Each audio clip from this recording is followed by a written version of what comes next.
just a quick question. Sure. I think let's come back to the short leg redemption again. What sort of percentage of the figures and roles or organisations take in supporting people who become institutionalised and young people like who become reliant on the penal system? Yeah. I mean, that's a big question. This is where I was saying that 6 months in prison maybe does as much harm as 10 years, to be honest. So our position is that, first of all, the prison should be only for the most dangerous offences. Yeah. And if there's murder and intent, going back to your point, murder with intent is a very rare occurrence. Somebody who sets out to kill another human being is in the society, despite of what is in the papers, it's a very, very rare issue. In terms of how do we support and how do you support people from being institutionalised? When you send people to prison, you can't. This is the nature of the institution. So what we're saying is don't send them there in the first place. There are a lot of people who are working with people who are coming out of prison to try and bring them back into the communities. It's called reintegration, but it's actually not a very big term. But once you go in there, you're going to be in and out of there forever. That's part of like my cousin was 16 when he first got locked up. He's 27 now, and he got released last week. Yeah. And he's another serious charge coming up again next month. Like.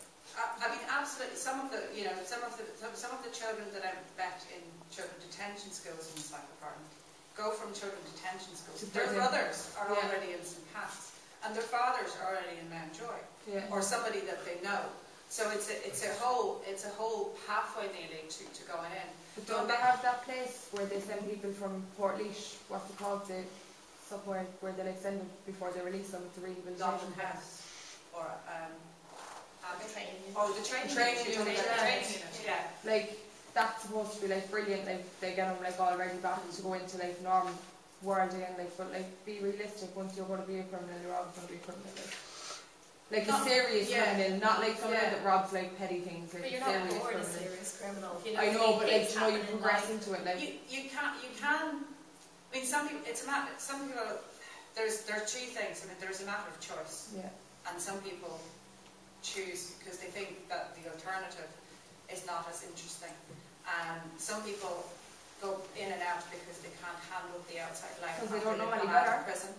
They don't know any better. The people who surround them would be influential to what they do.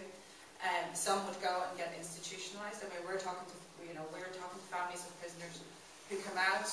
The family picks them up in prison, and they don't know how to eat a meal with their family. Because in prison, what happens is you go in, they tell you when to eat, they tell you when to go to the toilet, they tell you when to go to your education, to go fresh air. There is nothing, there is no choice, there is no, there's no independence or anything like that. So when you come out, everything that we take for granted, like go into a toilet or go into a kitchen and pick up a cup of tea or whatever, is completely gone because you're not allowed to get yourself a cup of tea. So people get institutionalised and they don't know any other life. So we also come across a lot of people who come out and commit crime on purpose to go back in, because this is what it's better than what happens to them on the outside. I was talking to somebody who just came out of prison a couple of weeks ago, and what he told me was really, really powerful, because I said, how was it for you to come out of Mountjoy? He just said it was just completely wild. He was in Mountjoy for 2 years and came out and he said, everything's changed. I knew this and knew that, and the lamppost is in the wrong place, and everything is just not right. And that's why people go in. There is support for people who are institutionalised. I mean, there's a lot of organisations who are working to ease people in slowly, bringing education and so on in the community. And a lot of people are successful. But one of the things that we are arguing for, and we're going to be arguing for even more this year in one of our campaigns, is that everybody deserves a second chance, and they need to be supported. If they want to, they need to be supported, and they need to have services to be able to do it.